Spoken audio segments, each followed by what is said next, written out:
اعوذ باللہ من الشیطان الرجیم بسم اللہ الرحمن الرحیم۔ ایک خوبصورت واقعہ ہم آپ کو سنانے جا رہے ہیں۔ ایک غلام تھا، ایک دن وہ کام پر نہ گیا تو اس کے مالک نے سوچا کہ مجھے اس کی تنخواہ میں سے کچھ اضافہ کر دینا چاہیے تاکہ وہ جمعی سے کام کرے، یعنی دل لگا کر کام کرے اور آئندہ غائب نہ ہو۔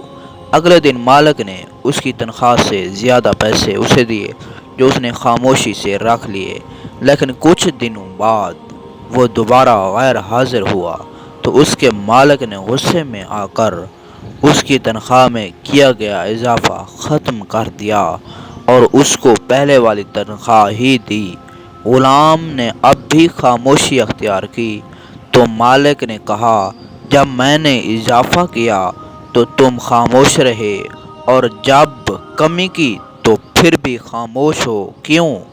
تب غلام نے جواب دیا، جب میں پہلے دن غیر حاضر تھا تو اس کی وجہ بچے کی پیدائش تھی اور آپ کی طرف سے تنخواہ میں اضافے کو میں نے وہ رزق خیال کیا جو وہ اپنے ساتھ لے کر آیا، اور جب میں دوسری مرتبہ غیر حاضر ہوا تو اس کی وجہ میری ماں کی وفات تھی اور آپ کی طرف سے تنخواہ میں کمی کو میں نے وہ رزق خیال کیا جو وہ اپنے ساتھ واپس لے گئی، اور پھر اس رزق کی خاطر کیوں پریشان ہوں جس کا ذمہ خود اللہ نے اٹھایا ہو۔ دیکھیے ناظرین، یہ کتنا دلچسپ واقعہ ہے۔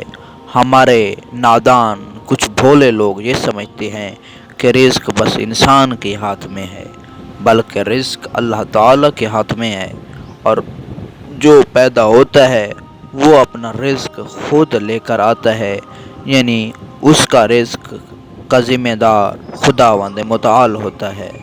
ناظرین، جیسا کہ آپ جانتے ہیں کہ اللہ جسے پیدا کرتا ہے اس سے پیار بھی کرتا ہے، یعنی 70 ماؤں سے بھی زیادہ اللہ تعالیٰ اس بندے سے پیار کرتا ہے۔ ناظرین، اگر آج کی یہ ویڈیو اچھی لگی ہو تو کائنڈلی چینل کو سبسکرائب کر لیں تاکہ آنے والی ہر روز یہ دلچسپ ویڈیو آپ تک پہنچتی رہے۔ رکھیے گا اپنا ڈھیر سارا خیال۔